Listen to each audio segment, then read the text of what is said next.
Ang tunay na pag-ibig ay hindi nasusukat sa tagal ng panahon, kundi sa lalim ng pag-unawa at pagtanggap sa isa't isa.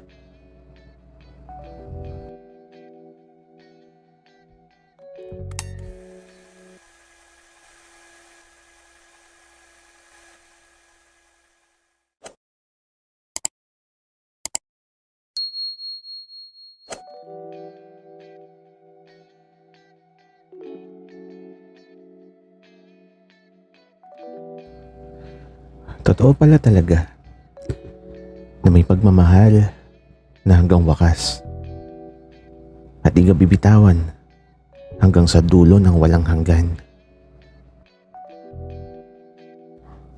Gusto ko tuloy na hawakan ng kamay ni Akiro ng matagal. Kaya lang, nag-iingat ako kasi madaming pwede makakita sa gagawin ko. At sa paglipas ng mga sandali, nandito pa din kami sa lamay. At aba, si Akiro, parang hindi nabubusog. Lahat na lang ng inalok sa kanya ay eto, kakainin talaga niya. Ay nako talaga.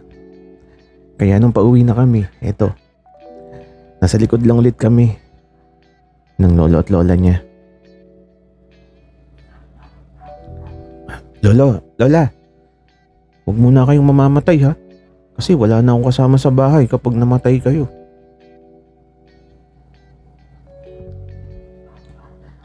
Apo, huwag kang mag-alala. Hindi pa kami mamamatay ng lola mo. Alam ko naman na may makakasama ka. Kahit wala na kami.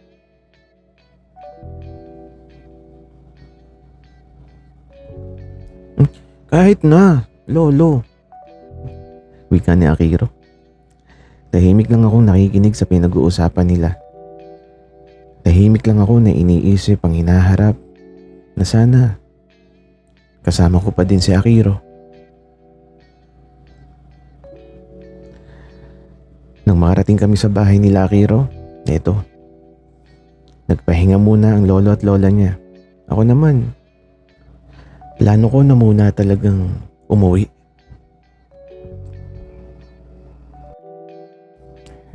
Akiro, uuwi na muna ako ha.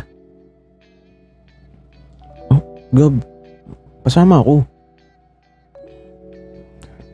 Sige, tara na. Kaya naman, naglakad na kami patungo sa apartment ko. Mainit ang panahon, kaya nagmamadali talaga kami. Tapos eto, pagkarating namin, diretso buhay agad ng aircon.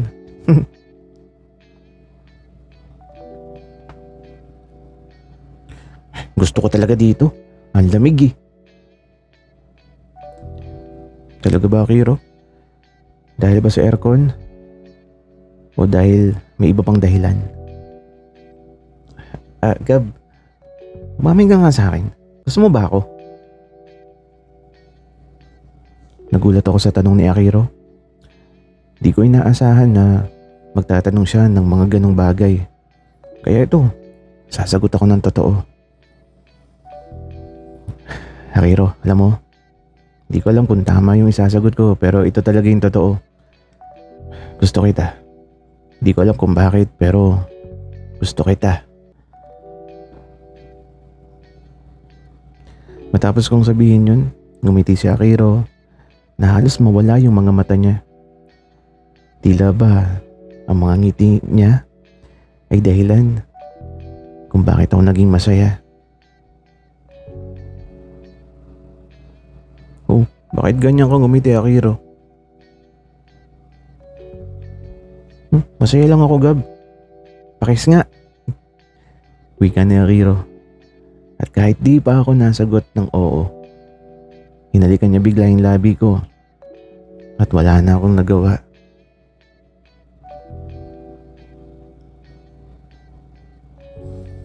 Isang mabilis na halik, magaan, at naramdaman ko na totoo ang halik na yun.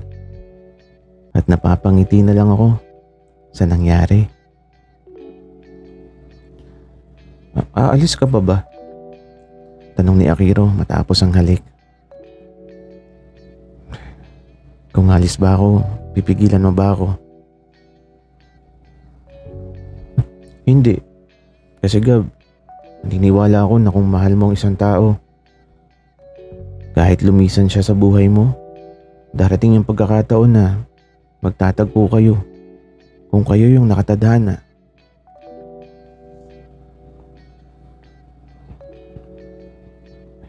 Akiro, alam mo, huwag mong isipin yung mga ganyang bagay. Pero ilang araw pa lang tayo magkakilala. Papayag ka ba na tayo na?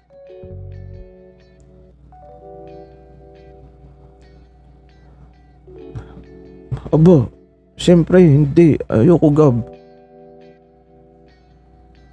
Ha? Bakit naman Akiro? Wika ako na may halong takot.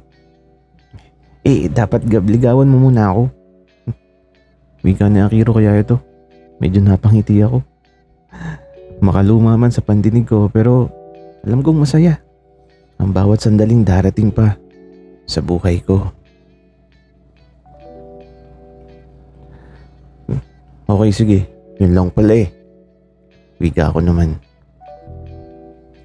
Kaya ito, yayakapin ko sana si Akiro. Kaya lang sabi niya, Gab, teka. Nanliligaw ka pa lang. Wika ni Akiro. Natatawa tuloy ako. Okay. So ibig sabihin, bawal na, Akiro? Aba, oo Gab. Dapat sagutin muna kita bago mo ako yakapin. Okay. Wika ako. Kaya naman habang nasa loob kami ng apartment, di ko alam kung paano ako magsisimula. Iba kasi yung nakasanayan ko sa Maynila.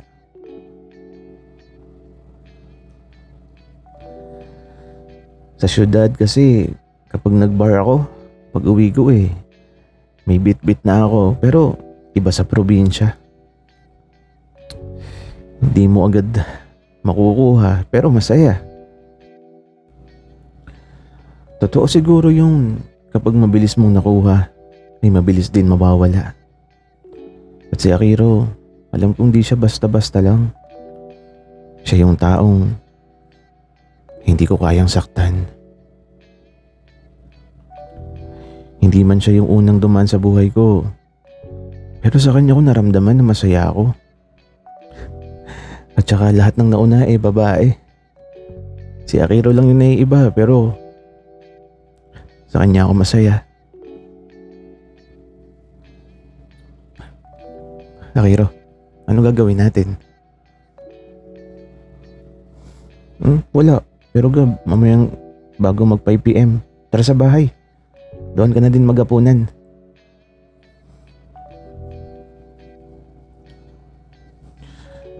Okay, sige. Wika ako habang ito. Nakaupo lang kami sa kama ko. Hindi nakakainip kahit wala kaming ginagawa. Nagpapalamig lang talaga kami.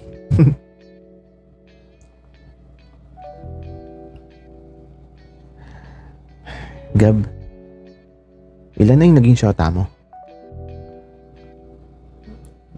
Akiro, hindi ako magsisinungaling sa'yo. 5 na. Lahat yun natikman ko. Lo, grabe naman Gab.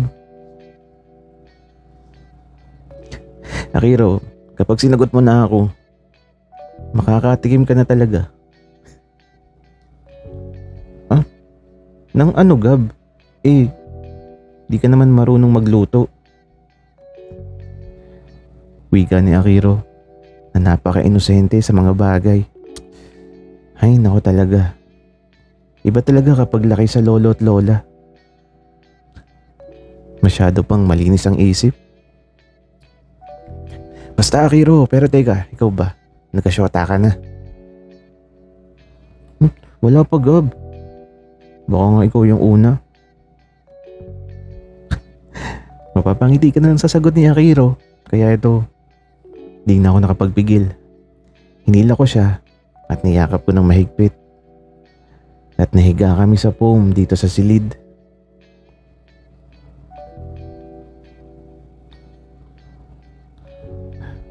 Gab, madaya ka. Akiro, anong mas madaya? Ang nakawan ako ng halik sa bawat gabi o ang yakapin ka ng mahigpit? At hindi na sumagot si Akiro. Ay nako, kaya ito, nasa silid lang kami.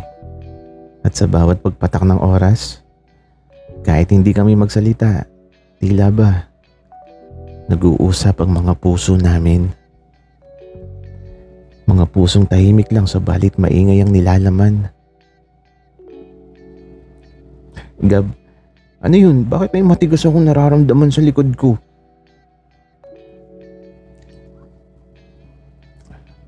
Akiro, remote lang yun. Wika ako. Okay. Wika ni Akiro. Alam niyo na yun, huwag na kayong magtanong. Ang lamig eh. Kaya ayun, nagpaparamdam.